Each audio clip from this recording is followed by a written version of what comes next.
if your chicken gets sick, you spend money in treating them, or you lose money entirely if they die. So in this video, I want to share with you 5 top disease prevention strategies to use in your farm so that you save this money. And the video is starting right now.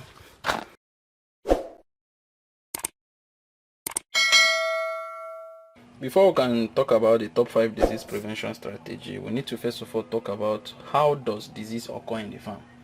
What can make disease occur? Now, when you get to know how it can occur in your farm, now from there you can know how to counter it, which is now the top 5 prevention strategies. I don't know if you get what I'm trying to say.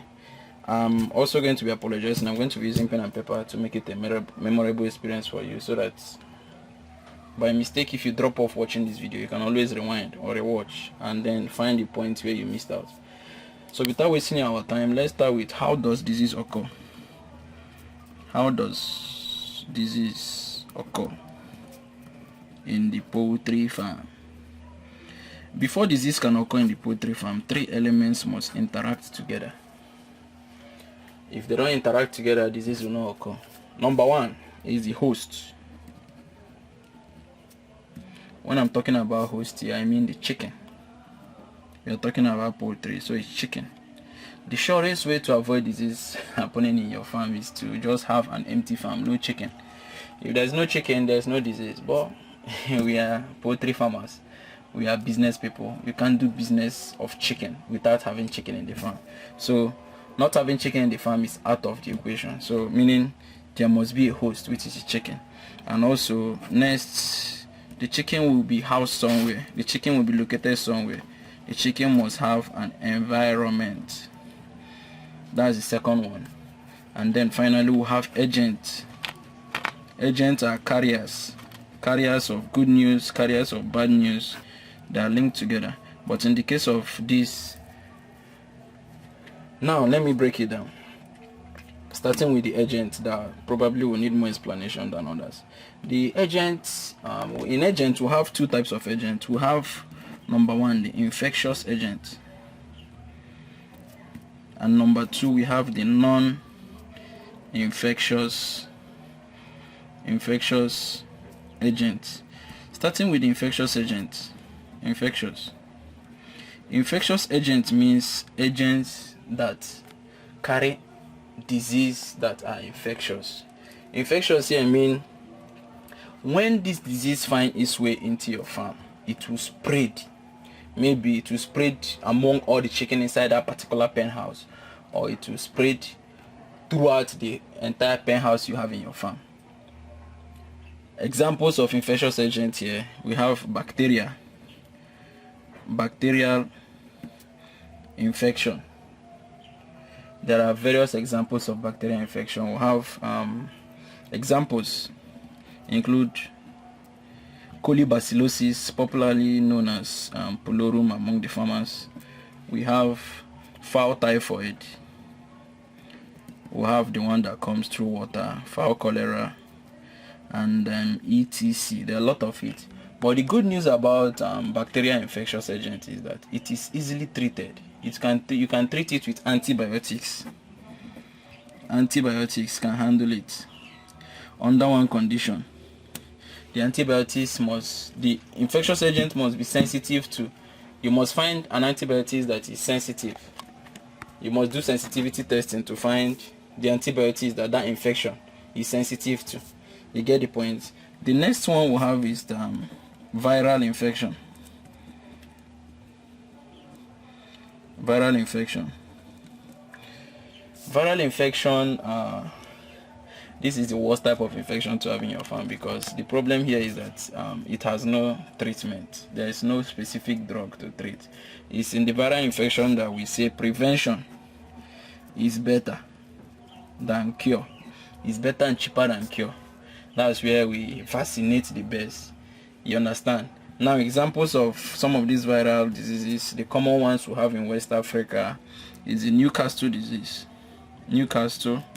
We have infectious bursar disease, popularly known as Gumboro. Then when you want to talk about the other ones, you can say Marex, fowl flu, avian flu. Now the next infectious agent is the fungus. Fungi.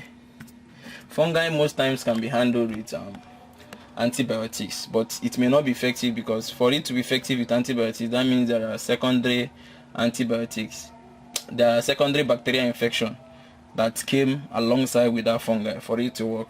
And then finally we'll have the parasites. Parasites can come in form of worms, when it can come as all these flies, external parasite and internal parasite. It can come as protozoa. In this case of protozoa, we'll talk about coccidiosis. They have their own kind of medications to take them, because if it's external parasite, you have antihelmintics to handle both internal and external parasites. And for things like coccidiosis, which are protozoa, we'll have specific medications to handle them. That's for infectious agents. Now for the non-infectious agent. Non-infectious agents mean agents that can come into your farm, but it will only affect the chicken that are in contact with it, that came in contact with it. Some things like chemicals. You might do chemical poison. Example, poison. Maybe you did it with groundnut. Groundnut has always been my most effective way to poison rats. They always love groundnut. So let's say you apply poison on the groundnut and spray this somewhere, and one of the chicken or some of the chicken exceed their boundary and go to consume that groundnut that you kept for rat. Only those chicken that consumed it will get sick. If the poison is lethal, if the chicken must die, only the ones that came in contact with it, the poison, that consumed it, are the ones that are going to die. Even if the chicken comes back to the flock, it will not affect any other chicken, because chemical is non-infectious. Then we'll talk about injury, physical injury. At times, the farm attendants or the farmer can wound some chicken. Especially when they're small, they're running around anyhow. You might step on one, and that one will be injured for throughout life. You understand? For us here, we normally have injured chicken during transfer from the brooder to the main pen house, because we use this nipple drinker and we suspended them with binding wire. During the transfer, some of them get abrasion to the binding wire and get tear on their skin. It's not leather. They survive it all through without any special care. It's non-infectious, so it will not affect other chicken. Then another one is nutrient deficiency. Nutrient deficiency. If the feed is not properly mixed, the chicken that consume feed from that part that was not properly mixed will have nutrient deficiency, and you see them manifest in some of the chicken, like you start having pale comb, depending on which nutrients was not properly mixed. Or from the food aspect, we can have toxins. Toxins can happen when maybe say water leaked into the feed house, and then mold would develop. When it develops, the chicken that consume that feed will have non-infectious disease, because they cannot be able to pass that disease to other chicken. Now when we come over to the environment of the chicken, we talk about the weather. Currently I'm making this video during the peak heat period, so under the weather we have temperature, we have humidity, we have wind. That's for the environment. Under the weather, then we have season. There are some diseases that are prevalent during certain seasons. For instance, avian flu normally happen during the dry season in West Africa. Then we have location. There are some diseases that are prevalent in certain locations. That's why when I was mentioning virus, I didn't mention a lot. I just mentioned the ones that we normally have, Newcastle and Gumboro. And then housing. Housing is part of the environment. The house you provide to your birds should be able to protect the birds against wind, against direct rainfall, against direct sunshine. Then when we come over to the host, there are certain breeds of chicken that are stronger and more active, that certain diseases may not affect. And then we'll talk about age. The older the chicken gets, the stronger it gets against some certain diseases. We'll talk about immune system of the host. chickens are individuals, so some chicken have stronger immune system than the other chicken. So having said how does disease occur, for disease to occur, these three must interact. If there is any breach somewhere, maybe let's say we remove the agent, it will be hard for your chicken to get disease, just from the environment alone without the agent playing a role. So having know how these diseases occur, the next thing we need to ask ourselves now are the top 5 disease prevention strategies. Number 1, and the most effective, is biosecurity.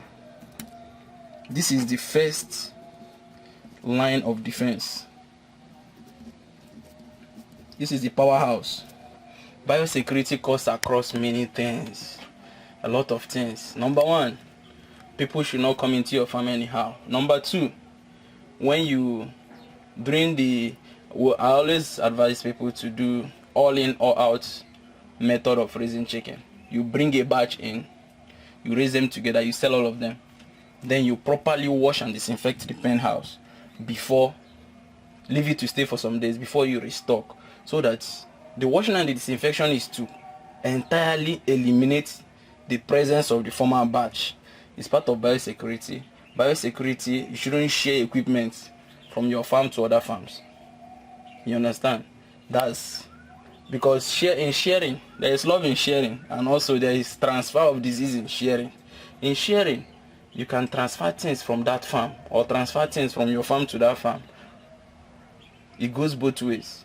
So, number 1 top disease prevention strategy is maintaining a strict biosecurity. Number 2 is nutrition. Nutrition is the main thing that would fuel a strong immune system in your chicken. If you want the immune system of your chicken to be active, you give them a nice nutrient. Your nutrients should have carbohydrates to give them energy. It should have fat and oil. It should have protein to replace worn out tissue for growth and development. It should have minerals and vitamins to prevent oxidative stress and all that. So number 3 is vaccination. You need to vaccinate your birds against common threats. For instance, I also mentioned somewhere around infectious agents that under viruses, I said that viruses have no treatment. The only way is prevention, which is the cheapest form. And I mentioned Newcastle and Gomboro for us here in Nigeria, West Africa. We normally vaccinate our birds because Newcastle and Gomboro are common threats that we see over here. Now the 4th top disease prevention is the environment. Chukwade, person dey open your door.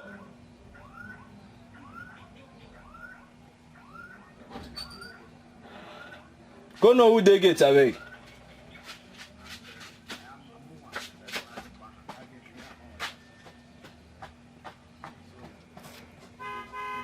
Number 4 is the environment. You should create a healthy living space for your birds. If the birds are in a good environment, the environment is protecting them against harsh weather condition, harsh season, the birds will be able to prevent diseases from happening. The environment should be cozy, it should be cool for them. The building structures matter a lot in this particular place now because you should have cross ventilation. There should be no direct sunshine on them and all that. And then finally, we'll talk about monitoring early signs of illness. Monitoring early signs. Who be that? That car na brother car. No wahala, thank you. Round. They come make her open the gate. Put dog inside.